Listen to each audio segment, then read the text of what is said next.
Une sonde échographique à tête plate est utilisée en mode d'échographie veineuse pour insérer un cathéter jugulaire interne sous guidage échographique par le biais d'une approche transversale.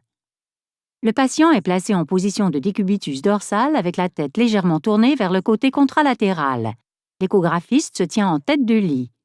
La sonde est placée transversalement juste en dessous de l'apex du triangle du muscle sternomastoïdien avec le repère pointé vers la gauche du patient à 9 heures. La structure la plus superficielle identifiée dans l'image échographique est le muscle sternomastoïdien. La veine jugulaire interne apparaît plus profondément sous forme d'une ellipse anéchogène sombre et elle peut être comprimée sous la pression de la sonde.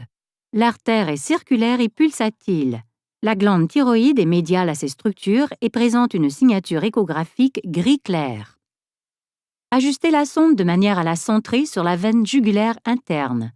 Suivez l'introduction de l'aiguille en faisant glisser lentement la sonde dans le sens de progression de l'aiguille. L'aiguille apparaît comme un petit point hyperéchogène lumineux. Lorsque la pointe de l'aiguille apparaît, la sonde doit être avancée sur une courte distance distalement pour suivre la trajectoire de la pointe de l'aiguille et précéder l'entrée de l'aiguille. L'aiguille est avancée lentement sous visualisation échographique directe jusqu'à ce que sa pointe soit visible pour pénétrer et percer la veine jugulaire interne.